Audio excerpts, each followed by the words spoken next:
Good evening and welcome to Metro Focus. I'm Jack Ford. New York City Comptroller Scott Stringer recently released a report called Service Denied: Accessibility and the New York City Subway System. The full report dives into how our subway remains the most expansive in the country, and yet 62 out of 122 neighborhoods in our city lack handicapped accessible stations. Now, this could put economic strain on families, on seniors, and the mobility impaired. Rents near accessible stations are significantly higher, which could also be worsening the affordable housing crisis.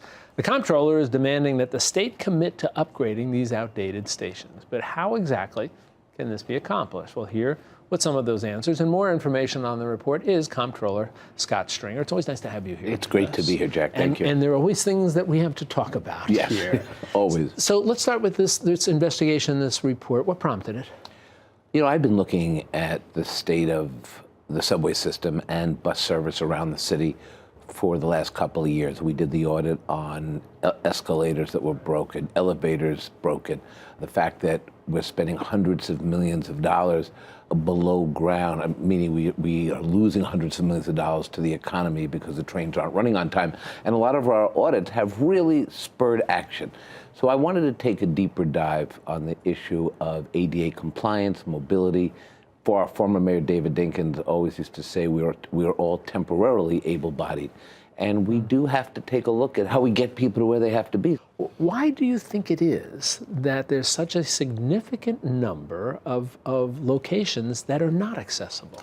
Look, I think it's been a challenge over many decades for the MTA to understand that they needed to roll out a comprehensive plan to restore the subway system so that young children under 5 could navigate the system, that seniors, people are getting older in the city, living longer, that they have to navigate the subway system. And people with a disability literally get trapped below ground because the elevators don't work, the escalators don't work.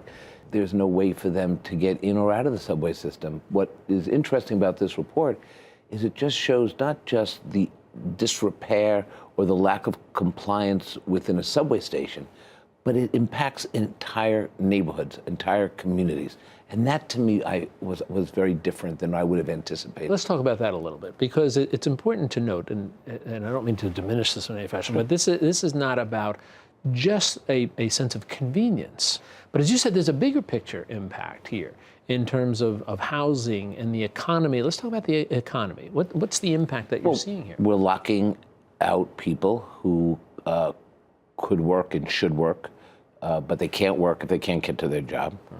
A lot of this impacts hundreds of thousands of children under 5, so parents can't navigate strollers and other ways to get kids to school or to daycare.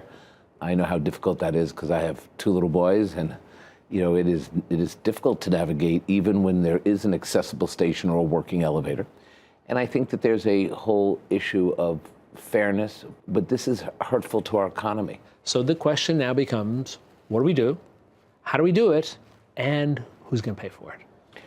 To me, and as controller, that is always the bottom line. Right.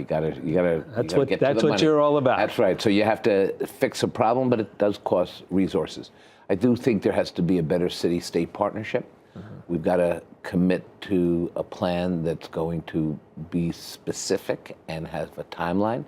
And I think, you know, Andy Byford has identified some $20 to $25 billion that's going to be needed. I don't think we're going to get that money from any one idea or any one source. I think it's going to be a combination of things. Long-term financing. I've proposed a bond act, Transportation Bond Act, a statewide bond act. Let the voters decide at the ballot box. New York is basically a subway grid. We live around subways. We build businesses around subways. Value is added when there is a subway.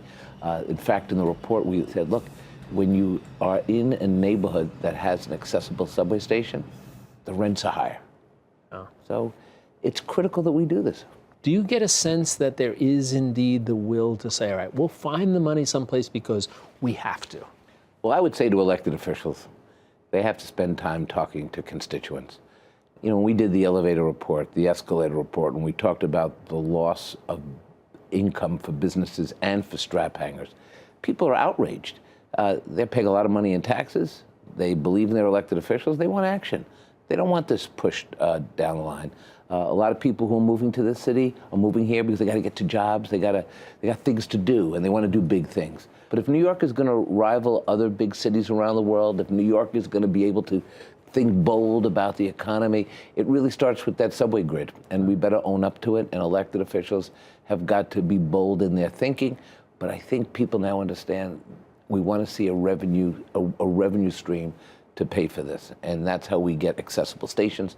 That's how we get the trains to run on time, and that's how we grow the economy. Well, once again, great work by your office. Thank you. Focusing on this and putting a spotlight on it, which is the first step in getting this done, and hopefully done sometime soon. It's always good to talk with you. And then we Scott. went right to Metro Focus. Exactly, the place to be. Exactly. All right, good seeing you again. You take care.